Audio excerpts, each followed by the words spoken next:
अस्सलाम वालेकुम, मेरा नाम डॉक्टर अवैस अनवर है और ये 11th क्लास की फेडरल बायोलॉजी का चैप्टर नंबर 3 है एंजाइम्स। ये उसके बुक के एमसीक्यूज़ हैं। Now the catalytic activity of an enzyme is restricted to its small portion which is called. तो एंजाइम्स के अंदर जो भी उनकी एक्टिविटी होती है जहाँ पर रिएक्शन होता है, तो वो एक साइट होती है, जो एक डिम्पल होता है, एक ग्रूव होता है, जिसको हम नाम देते हैं एक्टिव साइट का। सारे के सारे जो रिएक्शंस होते हैं वो यहाँ पर हो रहे होते हैं। इसके अलावा एक और साइट है जो कि फीडबैक इनहिबिशन के अंदर जो है वो इंपॉर्टेंट होती है, जो कि इसके अलावा कोई साइट होती है। फॉर एग्जांपल ये साइट है, तो this is called allosteric site. Now which of the following has a coenzyme activity. तो कोएंजाइम जो है ये बेसिकली वो होते हैं जो कि एंजाइम्स के साथ वर्क करते हैं। और कोएंजाइम की डेफिनेशन ये होती है कि ये एक नॉन प्रोटीन पार्ट होता है, ठीक है, नॉन प्रोटीन पार्ट होता है और ये ऑर्गेनिक होना चाहिए, तब हम इसे कोएंजाइम का नाम देते हैं। अब यहाँ पे एक ऑप्शन दिया हुआ है NAD, तो NAD का हमें पता है कि ये कोएंजाइम के तौर पर वर्क करता है। दूसरा कैल्शियम दिया हुआ है और आगे बोथ A and B भी दिया हुआ है। तो कैल्शियम, जिन लोगों को ये पता होगा कि कैल्शियम जो है वो एंजाइम्स की हेल्प करता है, वो A and B लगा के बैठ जाएंगे, लेकिन आपको पता होना चाहिए कि कैल्शियम एक इनऑर्गेनिक कंपाउंड है। तो ये इनऑर्गेनिक है, जबकि कोएंजाइम ये कोफैक्टर हो सकता है, लेकिन ये कोएंजाइम नहीं है। कोएंजाइम के लिए इसका लाजिम है कि ये ऑर्गेनिक हो, तो A जो है वो करेक्ट आंसर है। Non comparative inhibitors they react with enzymes at. तो एक होते हैं कंपैरेटिव इनहिबिटर्स जो उसी साइट पर आकर बैठते हैं जहाँ पर रिएक्शन होना होता है, तो वो एक्टिव साइट होती है। तो ये कंपैरेटिव इनहिबिटर्स जो होते हैं वो एक्टिव साइट पर आकर बैठते हैं, जबकि जो नॉन कंपैरेटिव होते हैं वो किसी से मुकाबला नहीं करते, तो वो एक ऐसी साइट पर जाकर बैठते हैं जो कि अदर देन दिस साइट होती है, तो वो एलोस्टेरिक साइट कहलाती है। So allosteric site is the right answer. Now which graph shows the expected relationship between enzyme activity and substrate concentration. लेकिन substrate concentration and enzyme activity जो है वो डायरेक्टली प्रोपोर्शनल होती हैं, कब तक? जब तक एक लिमिट नहीं आ जाती। तो इसका मतलब ये है कि जैसे जैसे आप सबस्ट्रेट की कॉन्सेंट्रेशन बढ़ाते जाएंगे वैसे वैसे एंजाइम की एक्टिविटी बढ़ जाएगी, लेकिन एक पॉइंट आने के बाद एंजाइम सारे के सारे सैचुरेट हो जाएंगे और फर्दर सबस्ट्रेट की कॉन्सेंट्रेशन बढ़ाने से एंजाइम की एक्टिविटी इंक्रीज़ नहीं होगी। तो इसमें मुझे नज़र आ रहा है कि सबस्ट्रेट की कॉन्सेंट्रेशन बढ़ाई मैंने तो एंजाइम की एक्टिविटी बढ़ी, लेकिन एक पॉइंट के बाद ये एक्टिविटी बहुत नीचे आ गई। तो ऐसा नहीं होता, इतना ड्रास्टिक फॉल जो है वो नहीं आता। टेम्परेचर चेंज करने से हाँ ये आ सकता है, pH चेंज करने से आ सकता है, लेकिन इस तरह से नहीं होता, सबस्ट्रेट की कॉन्सेंट्रेशन से नहीं होता। यहाँ पर मुझे नज़र आ रहा है कि सबस्ट्रेट की कॉन्सेंट्रेशन बढ़ रही है, इस तरफ सबस्ट्रेट की कॉन्सेंट्रेशन बढ़ रही है, इस तरफ रेट ऑफ रिएक्शन है। तो जैसे जैसे सबस्ट्रेट की कॉन्सेंट्रेशन बढ़ रही है रेट ऑफ रिएक्शन बढ़ता जा रहा है, लेकिन एक पॉइंट आने के बाद जो रेट ऑफ रिएक्शन है वो कांस्टेंट हो गया। This is the right answer, क्योंकि इसके बाद जो है वो फर्दर सबस्ट्रेट की कॉन्सेंट्रेशन बढ़ाने से एंजाइम की एक्टिविटी बढ़ ही नहीं सकती, क्योंकि सारे एंजाइम किसी न किसी सबस्ट्रेट को लेकर बैठे हुए हैं। अच्छा, ये तो बिल्कुल ही गलत है। ये कहते हैं कि जब सबस्ट्रेट की कॉन्सेंट्रेशन जीरो थी तो एंजाइम की एक्टिविटी मैक्सिमम थी, और जैसे जैसे आपने सबस्ट्रेट की कॉन्सेंट्रेशन बढ़ाई एंजाइम की एक्टिविटी डिक्रीज हो रही है, तो ये रॉन्ग आंसर है। अच्छा, ये और ये थोड़ा बहुत मैच करते हैं कि सबस्ट्रेट की कॉन्सेंट्रेशन बढ़ाने से एंजाइम की एक्टिविटी बढ़ती है, रेट ऑफ रिएक्शन बढ़ता है, लेकिन इसके अंदर वो पॉइंट नहीं दिखाया हुआ कि जहाँ पर आकर रेट ऑफ रिएक्शन कॉन्स्टेंट हो जाएगा, तो ये गलत हो गया। This is the right answer. Now the graph shows the effect of an enzyme on a reaction, ठीक है, which combination identifies X, Y and Z। तो भैया इस डायग्राम के अंदर, इस ग्राफ के अंदर जो है वो एक रिएक्शन हो रहा है। इधर हमारे पास ये सबस्ट्रेट है, ये इसका एनर्जी लेवल है, और इसके अंदर हमें नज़र आ रहा है कि सबस्ट्रेट जो है वो आगे जाकर यहाँ पर आकर कन्वर्ट होना शुरू हो गया प्रोडक्ट के अंदर, ठीक है। तो ये प्रोडक्ट है।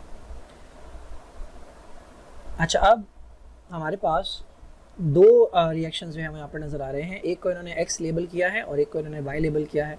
जो X है वो डॉटेड लाइन के ज़रिए दिखाया और जो Y है वो डार्क लाइन के ज़रिए दिखाया हुआ है।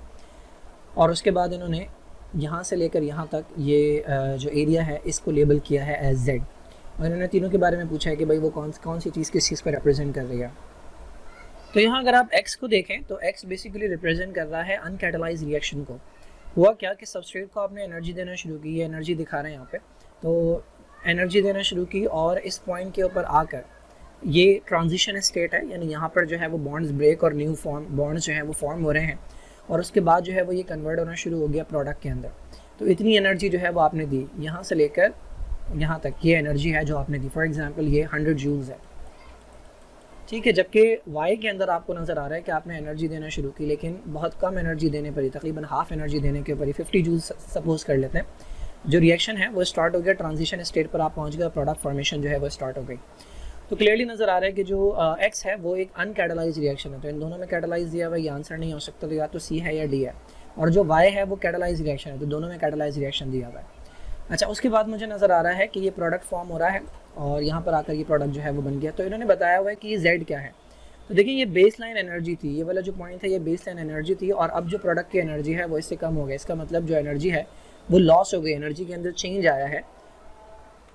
तो आपके पास दो ऑप्शंस हैं, या तो energy gain by the product, अगर गेन होती तो वो इस ग्राफ के ऊपर की तरफ होती, नीचे की तरफ का मतलब ये है कि एनर्जी लॉस हुई है। तो ओवरऑल एनर्जी का जो चेंज आया है वो रिप्रेजेंट हो रहा है Z से। तो D जो है हमारे पास करेक्ट आंसर है ना। कॉम्बिनेशन ऑफ एपो एंजाइम जो है ये जो कॉन्जुगेटेड एंजाइम्स होते हैं उनका प्रोटीन पार्ट होता है, एंड को एंजाइम ये ऑर्गेनिक नॉन प्रोटीन लेकिन ऑर्गेनिक कंपोनेंट होता है। तो इन दोनों के मिलने से क्या बनता है, तो या तो इसमें को एंजाइम लिखा होता है या फिर इसके अंदर हॉलो एंजाइम लिखा होगा। तो हॉलो एंजाइम जो है वो आपका करेक्ट आंसर है। कॉन्जुगेटेड एंजाइम जो है वो इनएक्टिव एंजाइम को भी हम कह सकते हैं, यानी अगर ये दोनों मिल गए हैं और अभी एक्टिविटी नहीं हो रही तब भी हम इसे कॉन्जुगेटेड कह सकते हैं, और जब वो फुली एक्टिव होते हैं अपनी एक्टिव स्टेट के अंदर तब हम इसे हॉलो एंजाइम का नाम देते हैं। बात एक ही है कि जब दो चीज़ें, एक प्रोटीन पार्ट और एक नॉन प्रोटीन पार्ट मिल जाए तब जो बनता है आपका वो कॉन्जुगेटेड या हॉलो एंजाइम होता है। Now the specificity of enzyme is due to their, हमें पता है कि एंजाइम्स जो हैं वो स्पेसिफिक होते हैं, वो हर सबस्ट्रेट के साथ बाइंड नहीं होते। तो ये उनकी सरफेस कॉन्फ़िगरेशन की वजह से होती है, यानी उनकी जो सरफेस है, जो एक्टिव साइट है, वो जिस तरह से डिज़ाइन की गई होती है उसके ऊपर उसका जो शेप होता है और उसके ऊपर जो चार्ज की डिस्ट्रीब्यूशन होती है वो डिसाइड करती है कि एंजाइम जो है वो किस सबस्ट्रेट के साथ बाइंड करेगा। तो यही स्पेसिफिसिटी के लिए रिस्पॉन्सिबल होती है। Now an essential feature of comparative inhibitor is its ability to, जो कंपैरेटिव इनहिबिटर्स होते हैं उनका ख़ास फीचर ये होता है कि भैया, अच्छा एसेंशियल फ़ीचर क्या है? एसेंशियल फ़ीचर का मतलब ये कि वो लाजमी फ़ीचर क्या है जिसकी वजह से कोई इनहिबिटर कंपैरेटिव इनहिबिटर होता है। तो अगर कोई इनहिबिटर एक्टिव साइट के ऊपर बाइंड कर सकता है, ऑक्यूपाई कर सकता है उसे, तो ये वो प्रॉपर्टी है जो कि उसे कंपैरेटिव इनहिबिटर बनाती है।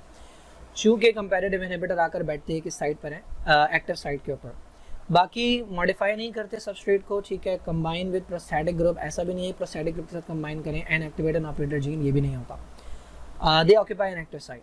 The reaction rate of salivary amylase with starch decreases as the concentration of chloride ions is reduced.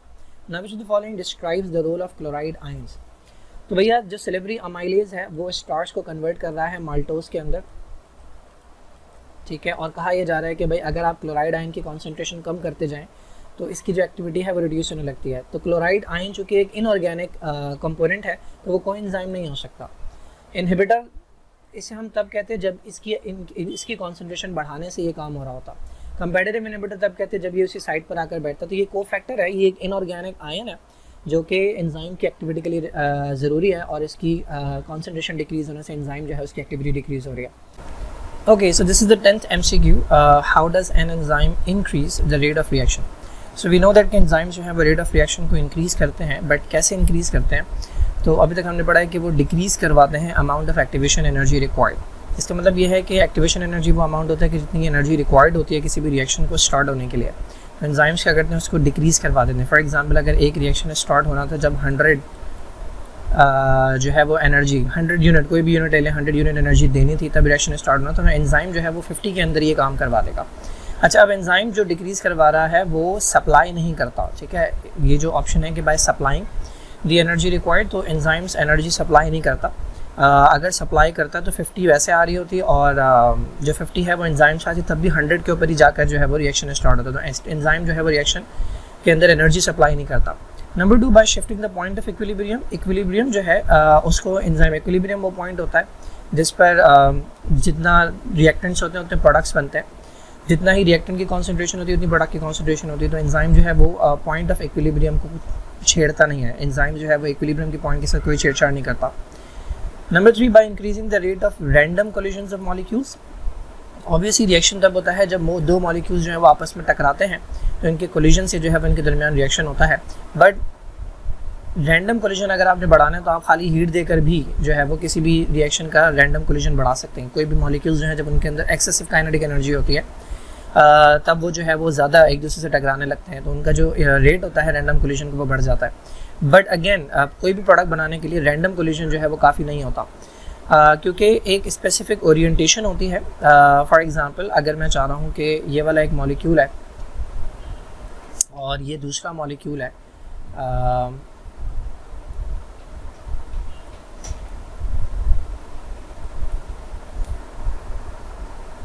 ये हमारे पास मॉलिक्यूल है दूसरा, ठीक है, ये इसकी एक्सटेंशन है यहाँ पे। अच्छा, मैं चाह रहा हूँ कि ये दोनों जो है ये आपस में मिल जाए, तो रैंडम कोलिजन से ये काम नहीं होगा। रैंडम कोलिजन का मतलब होगा कि ये वाला हिस्सा जो है इसका वो इस वाले हिस्से से टकरा रहा है, तब ये दोनों मॉलिक्यूल नहीं मिलेंगे। ये वाला हिस्सा जो है वो इस वाले हिस्से से टकरा रहा है, तब ये दोनों मॉलिक्यूल नहीं मिलेंगे। जो कोलिजन है अगर वो इस तरह हो कि ये वाली सरफेस जो है वो इस वाली सरफेस के बिल्कुल सामने है, क्योंकि ये दोनों मुझे लग रहा है कि यहाँ पर ये दोनों जुड़ सकते हैं, तो ये स्पेसिफिक कोलिजन से होता है, ठीक है। तो एंजाइम्स यही काम करते हैं। एंजाइम्स जो भी रिएक्टिंग मॉलिक्यूल्स होते हैं उनको प्रिसाइज ओरिएंटेशन के अंदर लेकर आते हैं, ऐसी ओरिएंटेशन के अंदर लेकर आते हैं कि जहाँ पर वो दोनों मॉलिक्यूल्स जो हैं उनके जुड़ने के चांसेस जो है वो मैक्सिमम हो जाए। तो ये काम जो है वो एंजाइम्स करते हैं। This is how enzymes increase the rate of reaction.